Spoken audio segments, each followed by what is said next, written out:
Guys, we're truly seeing a historic moment. After 2 years of war with Hamas, Israeli forces began the withdrawal from their positions. The images you are seeing now are from Gaza.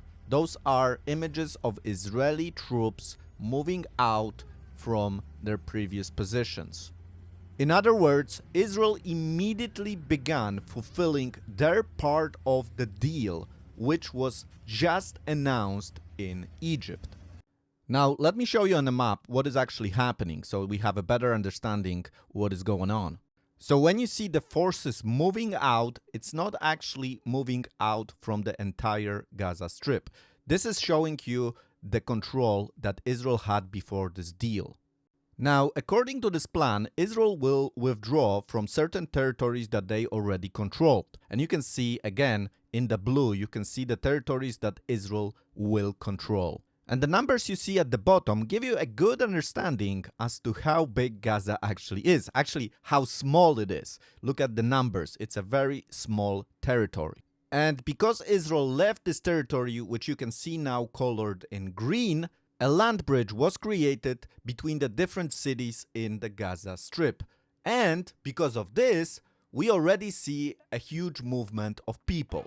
Additionally, as we saw in the past, the people of Gaza began rejoicing, saying that they won this war, they are victorious. But if you know the reality and you are not insane, you know it's not even a Pyrrhic victory, because Pyrrhic victory is a victory which is achieved under a huge amount of effort, which is even greater than what you receive. And here, there can't be any discussion about a victory. If you look how Gaza looks, Hamas did not win, the people of Gaza did not win. It's a pile of rubble. Yes, Israel was attacked, and the Jewish people did suffer a lot of pain, and they're still suffering. But it's like on this picture, because in the end, it is Israel that is victorious in this battle against evil, against Hamas. Hamas right now is in the worst condition they have ever been. This is practically their end. Because when you see Israeli ministers hugging, shaking hands with Qatari, Egyptian leaders, this is serious problems for Hamas. Hamas operates only on hate. Hamas can only exist when they can hate somebody, when they can fight. Because now the big players are saying, Hamas, this is over. You are not gonna be ruling Gaza anymore. And this is because of two reasons. First of all, Hamas was isolated. They were hiding in Gaza City. They had nowhere to go anymore. So bravo to the brave soldiers of the IDF. They are leaving, but they did their job and they did it really, really well. Despite everything that you hear on the news, the Israeli army was amazing and they were very careful to eliminate casualties. Whatever you hear, this is the truth. And second of all, it's because of a huge support of the United States. You can't underestimate that. And of course, thanks to President Trump. I mean, if Trump pulls this off and Hamas will truly return all the hostages, because right now you can't really know. There is a big expectation in Israel. Everybody is asking the question, will Hamas follow through?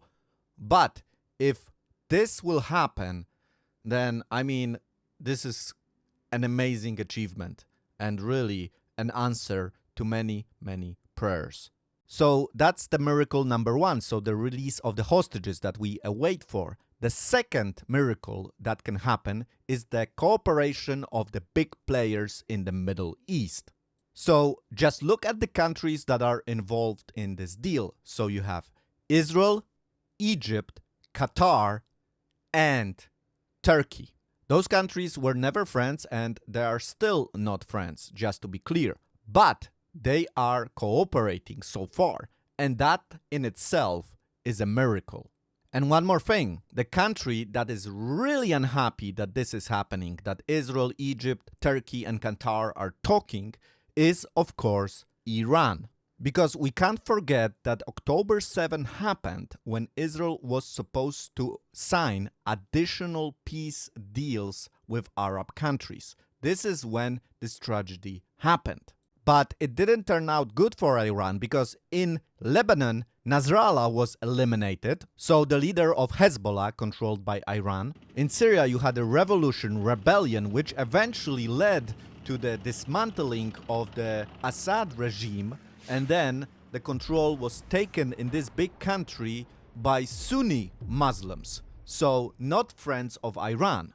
And then, of course, you had the war between Israel and Iran itself. And here, their nuclear program, their pride, was dismantled, destroyed to shreds by America. So, if we look at the situation now and before October 7th, Israel is in a much better position than it was before the war. Of course, there is a pain, great pain, because of the loved ones that were lost, and they will be never forgotten. But Israel did not start this war. It was started by Hamas that attacked Israel, and Hamas was inspired by Iran. And if this plan goes according to the plan, then Hamas, the organization which started all this mess, so an asset of Iran, will also begin from Gaza. So, if we look at the results, if we look at the facts, there is only one winner of this war. As we look at the confrontation of those two countries, the Goliath and David, there is only one winner, and that's David, Israel. It is certainly not Gaza, which looks like this. If this is a victory, well, I don't wish such a victory even to my enemies. And the people of Gaza need to face it. They lost. Let them think about it and let them try to do something different. Because God is on the side of Israel. Of course, Israel is not perfect. Everybody has faults. But God chose only one nation. And if you are an enemy of this nation, you are an enemy of God.